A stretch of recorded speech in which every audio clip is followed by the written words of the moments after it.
Subcommittee will come to order. Big government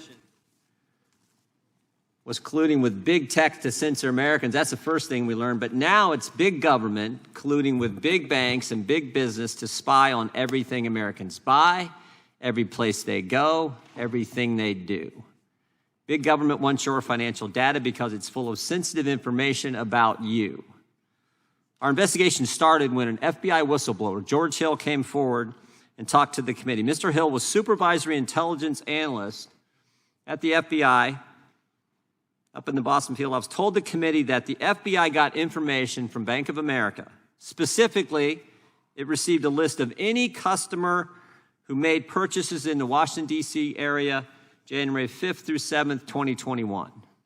The whistleblower supervisor, special agent in charge of the Boston field office, Mr. Bonavolanta, corroborated Mr. Hill's testimony when he spoke to the committee. And so did Steve Jensen, the FBI's Domestic Terrorism Operations Section Chief. But it wasn't just purchase data around a specific date that the FBI got from Bank of America. That was actually also overlaid with any firearm purchase at any time. And how did the FBI get this information? They asked for it. In fact, you can see on the display on the screen here the email that was sent. The FBI told Bank of America, to recap our morning call, we are prepared to action immediately the following threshold: customers confirmed as transacting business in Washington, D.C. between these specific dates. So if you're in Washington, D.C., visiting your kids, maybe visiting your aunt, or maybe just a friend, the FBI wanted to know about every single purchase you made. And if you're a gun owner, look out, you're going to the top of the list. For simply exercising your Second Amendment right, you're on the FBI's target list. And never forget, the federal government got this information without any process. No warrant, and frankly, no notification. The bank didn't tell the customer that we're handing this information over to the FBI, the most powerful law enforcement agency in the world.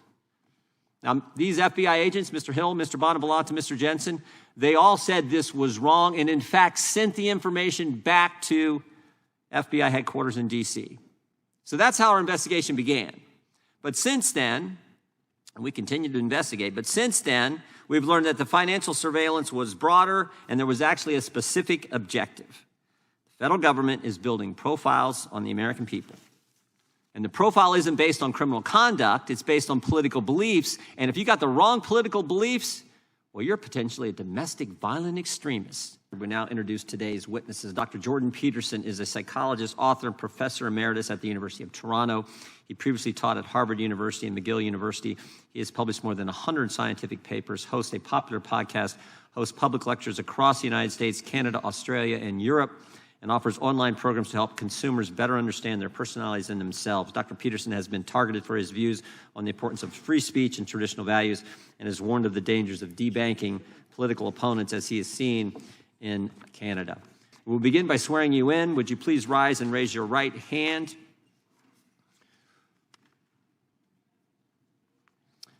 Do you swear or affirm under penalty of perjury that the testimony you're about to give is true and correct to the best of your knowledge, information, and belief, so help you God?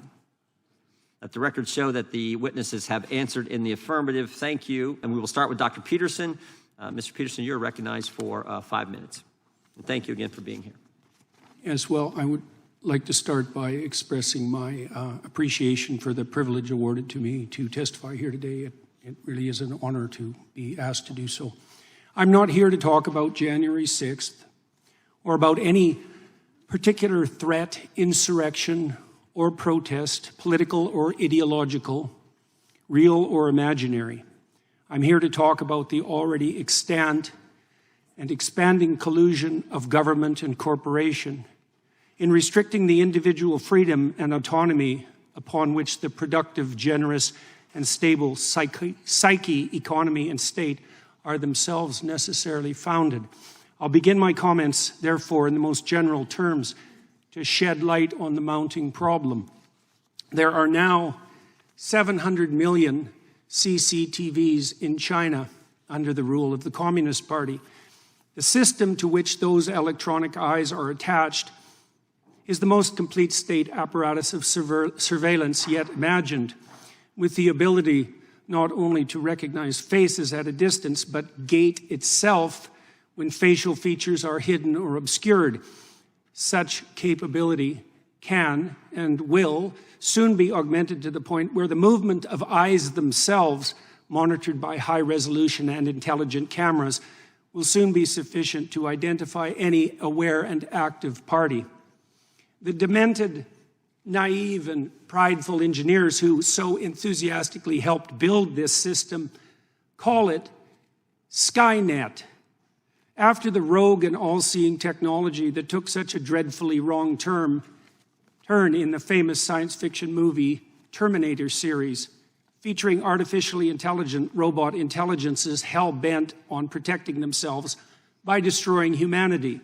The name also references a well-known Chinese phrase describing the reach of the divine itself.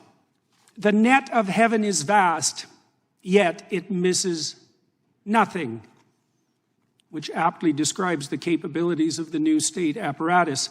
The system is integrated with the so-called Chinese social credit system, which awards its involuntary participants with a score indicating their compliance with the dictates of the Chinese Communist Party, allowing for full control over access to everything they possess electronically, most ominously their savings and their access to travel, certainly all modern means of travel, but increasingly as the electronic gates come up, even by walking.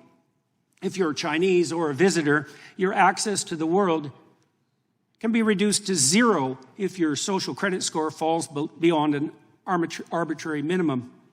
This allows you purposefully to be shut out of all activities that can be virtualized. And in a rapidly virtualizing world, this increasingly means all activities: driving, shopping, working, eating, finding shelter, even fraternizing with friends and family, as merely being in the presence of someone with a low social credit score means that your own score can be lowered. This has also opened up the opportunity for the government to extract slave-like labor from its citizens, so burdened, as the donation of free work to the state still constitute one means by which erring Chinese men and women can increase their score and remain part of human society. This is precisely the payment system most desired by the most tyrannical, not the work for me and benefit thereby that constitutes the contractual arrangement undertaken by free and sovereign citizens, but the work for me and I will lift the deprivation I imposed that has always been the leitmotif of the slaver. Why is any of this relevant to people in the West? Well, because the technology that the Chinese Communist Party employs is an extension of Western technology. Because we already fell prey to the terrible temptation of lockdown employed by that state in the face of hypothetical crisis once and in the very recent past, because we're walking step by step in the same direction, partly because of the hypothetical convenience of universal and automatic recognition of identity, and partly because any problem whatsoever that now confronts us can easily be used to justify the increasing reach of the security and nanny state. It is said that Stone Age people, first confronted with cameras and their resultant photographs by modern anthropologists, objected to having their images captured as they feared the captivity of their souls. It turns out that such fear was prescient. The images that we leave behind while navigating virtual space are such close duplicates of our actual selves that the capture of our essence is at this point all but guaranteed. We all now have our doppelgangers. We all live so much in the virtual world in consequence of our purchasing habits and modes of electronically mediated communication that our very selves have become reducible to a frightening degree to data, the modern equivalent of our footprint, with the same data making up an image of our identity, an identity which can be and is increasingly bought and sold by the invisible corporate brokers that still mostly use it to sell us what we so desperately and carelessly and conveniently want, but that can also be used to track, monitor, and punish everything we do and say. Behavioral scientists facilitate this process with their reprehensible nudging. The practice of pushing people in a given ideologically determined direction by manipulating invisible incentives behind the scene.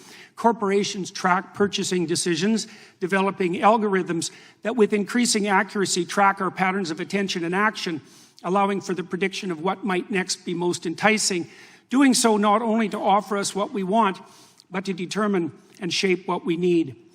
Governments can and are colluding with these corporate agents to develop a picture not only of our actions, but of our thoughts and words, so that deviation from the desired end can be mapped, rewarded, and punished. The development of a digital identity and currency is nothing more than the likely end consequence of such inclinations, and the combination of both can and will facilitate the development of a surveillance state, the scope of which optimistic pessimists of totalitarianism such as George Orwell could scarcely imagine. The new AI systems, which are so rapidly emerging, do nothing but increase this danger, providing for the possibility of a super surveillance whose scope exceeds anything that mere unaugmented humans could imagine, while also making it certain that even the perceptions that in the real world shape our attitudes, conduct, and personality can be manipulated to the degree that we will not even be able to see a reality outside which that has been constructed by the superstate.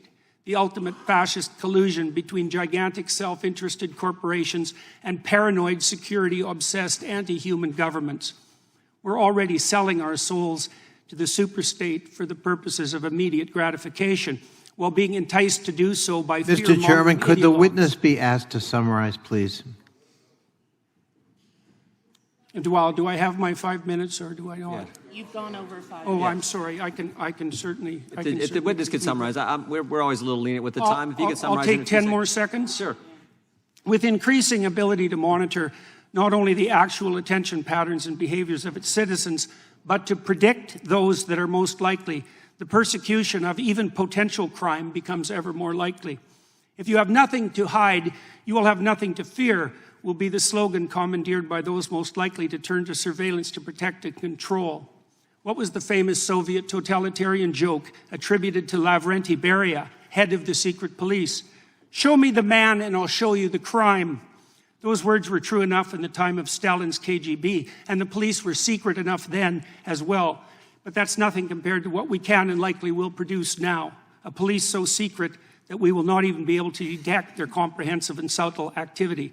Monitoring crime so pervasive that everyone under the dictates of the system will have something to hide Regular and order, much to Mr. fear. Chairman. Dr. Peterson, do you think they're just going to stop with conservatives? I mean, my history tells us that the cancel culture mob, the surveillance state, whatever you want to call it, it doesn't just, they never are satisfied with just certain people. It always expands. And I'll give you an example. A few years ago, Senator Feinstein, iconic Democrat senator from the great state of California, the folks in San Francisco renamed the Dianne Feinstein Elementary School. They took her name off the school because they found that she said something like 40 years ago that the cancel culture mob didn't like. So even a liberal Democrat senator wasn't good enough for the mob. They came after her too. And this is the thing that scares me. We've invited probably more Democrat witnesses in front of this committee than any other committee, because we invite Democrats to come in and say we respect the First Amendment, Second Amendment, Fourth Amendment, respect the Constitution. My concern is it never just stops with certain people. It always goes further. Do you agree with that? Well, the reason I prefaced my remarks with an insistence on nonpartisanship is because the danger posed by this increasing ability of governments and large corporations to collude threatens everyone's freedom equally.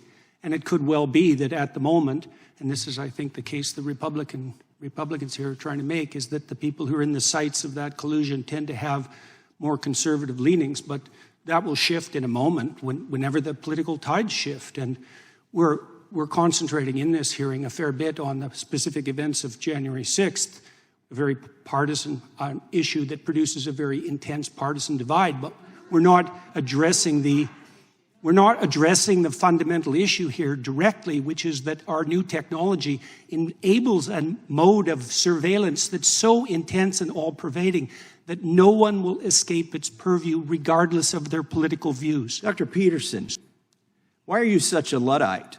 Why don't you embrace artificial intelligence and facial recognition and massive computer surveillance and cameras on every street corner so that we could all be safer? Well, because there's tremendous danger and too much security.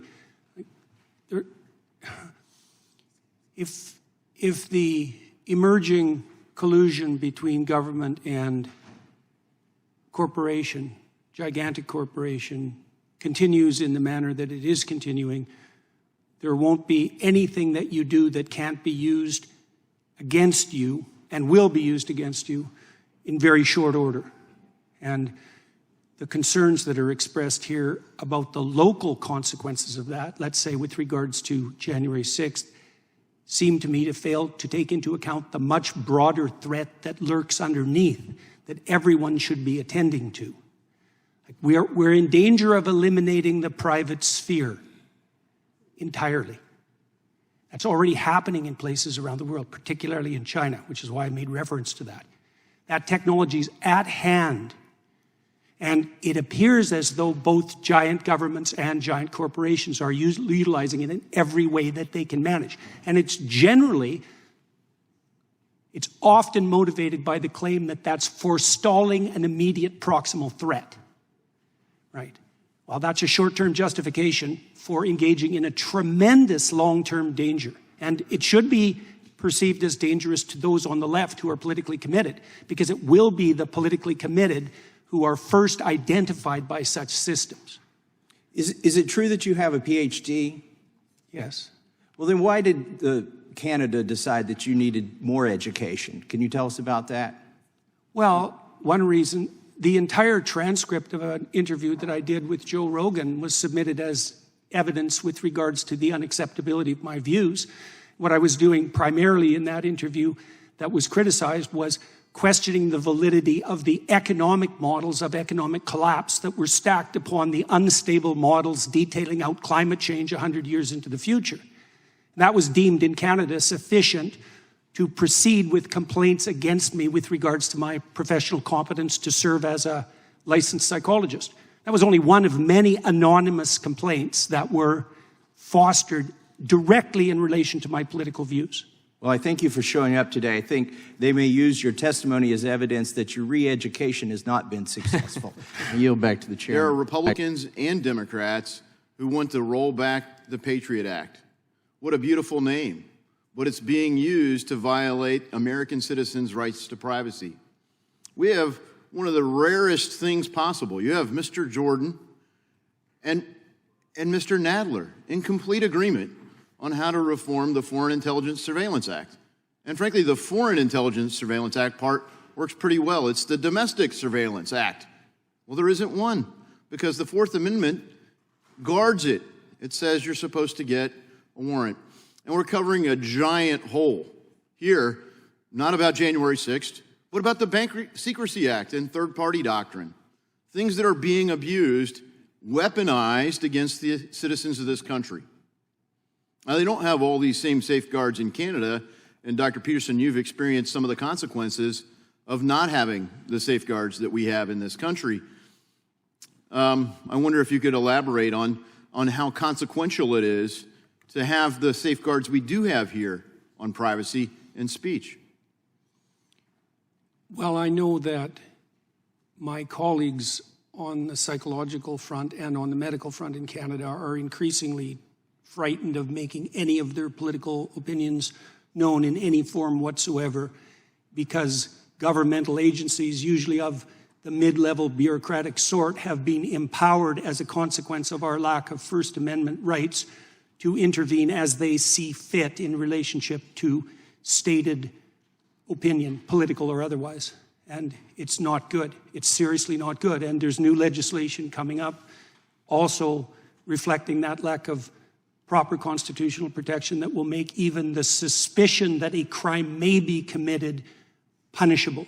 That's Bill C-63, which is pending before the Canadian. In a fundamental sense, do you think there should be a warrant requirement before some financial institution hands over the name of the customer based on certain purchases they may have made? So in a general sense.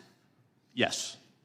You think there should be? Yes. That's great, because your colleagues don't think so. Now, let me go to this. Do you think, Mr. Michel, that if it can't do a warrant, do you think there should be at least a notification? So should at least the bank say, hey, Mr. Smith, the FBI just asked me for all your purchases on a certain date, and they want to know if you've ever bought a gun. Do you think that the bank should at least tell their customer who they're supposed to serve? Do you think they should at least be compelled to tell them that? Yes. Mr. Tedesco? Yes. Mr. Knight? Yes, with reasonable exceptions for an ongoing criminal case. Fair enough. Mr. Peterson? They should get a warrant. They should get a warrant. Back to the first thing. Mr. Falone? Again, with exceptions for criminal investigations. We got agreement on the panel. The first time we've had that this morning. Dr. Peterson, I want you to talk about the debanking issue we saw so much of, and how that was, particularly, I guess, with the truckers, and how that's, because I see it coming. I see it coming here, and it frightens me. I want you to talk about what took place in Canada, and if it in any way impacted you. Well, there was essentially a working class protest against the extensive length of the COVID lockdowns. And one consequence of that was that Canadians who participated, even by donating to the protest and even by donating small amounts to the protest, had their bank accounts seized in consequence of a collusion between the banks and the government that was extrajudicial, that was recently deemed unconstitutional, despite the fact that we don't have strong First Amendment claims. So this happened. The government is currently maneuvering in Canada to make the possibility of such collusion a certainty across multiple actual and potential domains of so-called harm, particularly in relationship to government-defined hate. Yes, this is absolutely coming. And it's facilitated by the kinds of advancements in technology that we talked about today. Yeah, we know it's coming because we've seen what do they call it? The liaison information report from the FBI to the bank saying possibly include firearm legislation, the easing of immigration status, new limits on public land, and discontent with renewed measures to mitigate the spread of COVID-19. So the very issue that these truckers were debanked in Canada is the very thing the government is saying to banks, we need to look at this as well. That single issue. That is, again, what frightens me so much. Who would you consider to be the biggest victims of this surveillance operation? I think it's the American citizens, and I think it's a bipartisan issue. Some of the Democrats in this chamber and in the Senate sent letters to the big banks just a few weeks ago talking about de-risking. They call debanking de-risking. We're talking about the same thing of Arab Americans, Muslim Americans, including because of their religious donations and donations to charity. So it's a bipartisan issue, and I think we all should be concerned about it and try to work together for solutions. No, I 100% agree with you. And you know, what do you think right now under the BSA, under the current structure, what is the remedy for Americans? Well, there isn't much. There is none, right? There is no mechanism for judicial review, right? So Americans cannot protest a bank who is ostensibly an arm of the government at this point. They cannot protest the disclosure of their financial transactions to the federal government. There's no mechanism for that, is there? That's right. And so, and obviously, they don't have any knowledge that their data was collected to begin with, do they? Yeah, I think one of the scariest things I heard at this hearing was what Mr. Michel said, once the bank has the data, the government has the data. Right. Can you hire a private security firm to search somebody's house without a warrant? I don't think so, no. No, you have to have a warrant. So what is the difference here? It's a big risk, and it needs to be fixed. So you would articulate, let me ask you the panel this, do you think that under the current BSA or other laws that it would be wise, given where we are from a technological standpoint, do you think it would be wise to revisit the BSA or the other laws to provide that protection for Americans' privacy, sir? Well, there were some concerns expressed earlier about what might happen in the aftermath, let's say, of Donald Trump's election with regards to political belief, and anything that facilitates the collusion between government and giant corporation and enables that kind of information gathering will absolutely be used in that way. That's why I made comments earlier regarding this as a bipartisan issue. Once this capability exists, and it's being magnified now, it will be used in all directions. So the people at risk will be politically active, vocal Americans. The silent ones will remain relatively safe. But Thank you. anyone who And- speaks. And briefly, do y'all think that we should examine? We should absolutely examine it. Agree. Yes, definitely. Yes. Gentleman's time has expired. The Excuse gentlelady me, from Florida is recognized. Mr. Chair, I have a point of order. In your last statement, you said that Steve Jensen of the FBI opposed the collection of this information for banks. That's a misrepresentation of his testimony. It's not an appropriate point of Jensen order. said The that the gentlelady from information was Florida not is used. recognized Would you for 5 release the minutes. transcript so that we can hear Not an exactly appropriate- what it's Mr. Jensen Not an appropriate said? point of order, and the gentlelady knows that, but she continues to try to ask Same way a you do. question that is Same not a way point of. you interject. I don't think sir. I've raised one point of order today. You interject all the The time. gentlelady from sir. Florida is recognized. All the time. Thank you, Mr. Chairman. You know, I'm actually I continue to be stunned by the big government advocates that we come across and the ones that serve in this very chamber. They're not even hiding it anymore. They're saying the quiet part out loud. They want dependency, they want control. And the total disregard for the Constitution and the oath that many of my colleagues, actually all of my colleagues, have taken and violated, it's so disturbing to me. Many people know, probably as evidenced by what is on the face of my iPad, that I detest big government and I detest big tech. The two combined have proven to be a lethal combination when it comes to liberty and freedom. Because quite frankly, we know that the MO of big tech and big financial institutions combined with big government, it's to erode and evade Americans' constitutional rights. And we're here today because of a blatant Fourth Amendment violation, where big banks colluded with big government to turn over data that didn't belong to them to target Americans, innocent Americans. Because in this country, it is still a fact that you are innocent until proven guilty, despite what everyone is trying to do and flip that around. Now, Dr. Peterson, it's good to see you again.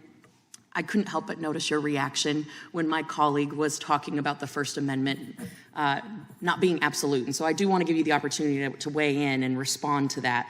I couldn't help but notice your reaction. But before I do, I am really glad that you have been talking about the social credit system that the CCP, the Chinese Communist Party, utilizes. I am literally around the corner in a classified briefing right now talking about the use of big tech and how it is targeting American citizens. In fact, this very morning, I have been inundated in my office with phone calls from TikTok users who have been denied access to the app because they live in my congressional district, and until they call my office and demand that I do not take adverse action against the app, that they cannot use it.